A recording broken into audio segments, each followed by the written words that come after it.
Next anecdote. Opera v ballet. Sophie v Lauren. Oh, wait. Oh. Croquet. Nobody playing. That's as exciting as it has been since I've seen it. Croquet with nothing going on. Grass growing. I love, that's exciting. I might stand here and just watch it. All right. The opera v ballet. I'm learning stuff all the time. Now, when opera started, well, that was a conscious, I'm learning this, that was a conscious attempt, a Renaissance man attempt to recapture the ancient Greek heights of singing music. Something like that. Now, the Greeks wrote that of all the glories of ancient Greece, that they themselves, this boys' club, what built the Parthenon and that, of all the things that we've created, said the ancient Greeks, our music is the best. Full stop. All right, now that's something, because we don't know what it sounds like. A couple of little fragments. That's it. Okay, the Parthenon's pretty good. Greek philosophy's pretty good. Greek maths is pretty good. Rhetoric is pretty good. Greek thought is pretty good. Don't mind the phalanx either. All right. Even without its bolts. A phalanx with bolts. The Romans did that. Okay. If all that stuff, Greek architecture, philosophy and all that, it was second rate compared to Greek music, none of which survives, except for a couple of little fragments. How good was that? This was the question that Italians asked of themselves during the Renaissance, as they were trying to recapture that thing that they used to have and didn't anymore. So they said, listen, we don't know what it sounded like, but we can seek to do something similar. We'll have to come up with all new music. The point is, we will be consciously reaching for the stars,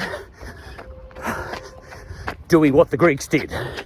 It'll sound different because we're Italians. And the Greeks themselves, as far as I can tell, I've been to a lot of Greek weddings, have never done this.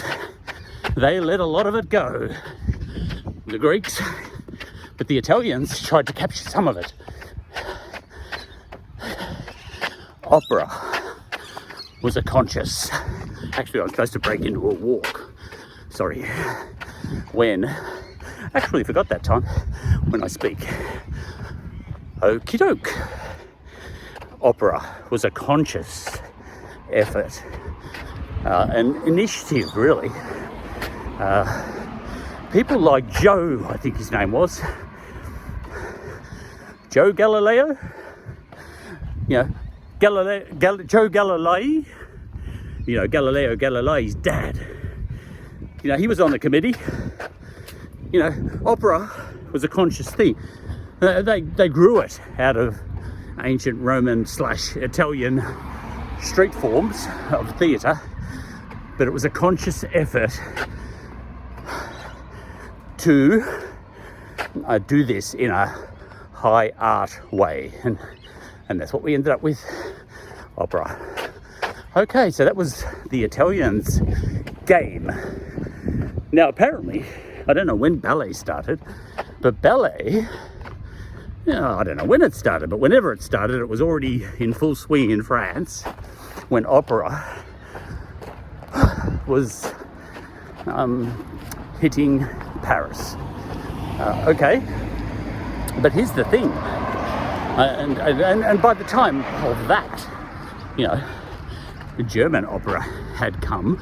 I don't know when Russian opera comes. I don't know when Australian opera comes. Went to an Australian opera not too long ago, the Butterfly Lovers. Those guys, I thought they loved butterflies, but they were butterflies. They didn't love butterflies, they were butterflies who were lovers. Ambiguous. All right. Now the French were into ballet. Well, I think I kind of knew that. The Italians were into opera. When the Frenchies had Italians knocking on their door, Verdi and co, to come and do an opera, and even Wagner from Germany, from Deutschland, Wagner.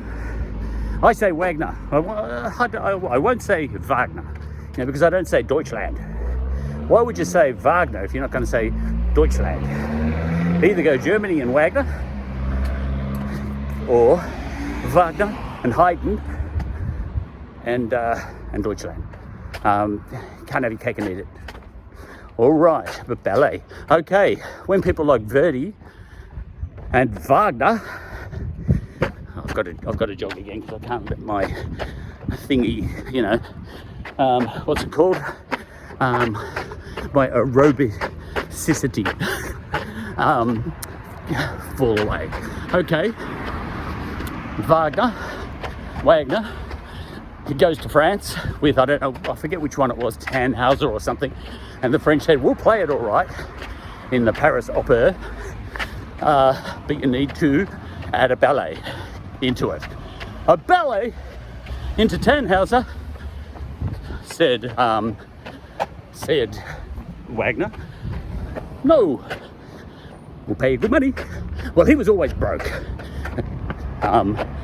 Jar, not nine, Jar took the commission, chucked the ballet, you know, a ballet piece, at the start of his opera to get it out of the way. Okay, he said, all right, I'll give you your opera, you bloody Frenchies, but let's just do it, and then we'll start the real thing, my thing, my German thing. The French didn't like it, he had to shift it. Nobody else could boss Wagner around like the French could. But here's the thing, even Verdi was forced to do that. Unthinkable, you know. Like, these are the two big guys, Wagner and Verdi. Verdi was forced to put a ballet section into, I don't know which, maybe Macbeth. Okay, game on. The French get their opera bits, and it had to be further on into the opera, the ballet bits, because the French nobility liked to take croissants and coffee, and that would and sherry, and often that would see them miss the first half. So they would sort of say, put the ballet in the middle, because it's the only bit we like. So that's that. Okay, so we get a ballet opera blend.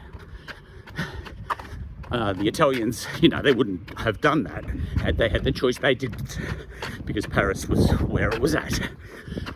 Okay, and then at some stage, and this is wheeling back to before Verdi and Wagner were born and all, the French themselves faced with the possibility, in King Louis XIV's time, the possibility of Italian opera coming in and defrancophoning and defrancofiling France.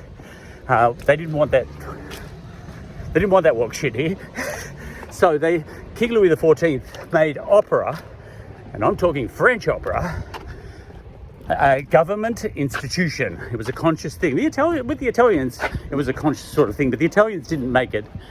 You know, it's kind of legislated government thing. That's like legislating rap. in the modern age. You know, Joe Biden sort of saying, we will legislate, you know, and putting it up to Congress, rap is the national musical art form, thou shalt. All right, that's what King Louis XIV did. He was stronger than Biden. Okay, jogging a little bit, even though it's annoying to watch. Ballet was a part of that from the start, because the French loved that. Okay. So it would appear that there is quite a bit, and quite a bit of stuff out there in the repertoire, the opera repertoire, or the ballet repertoire, that is a bit opera and a bit ballet. One day we might get one's goddaughter and one's daughter, Sophie and Lauren, possibly in the same show. Wouldn't that be something? But you know what would be funny? If we got Sophie to sing and Lauren to dance. I haven't seen you sing, Sophie. If your sister is anything to go by, you're probably pretty good. But I know, I won't say.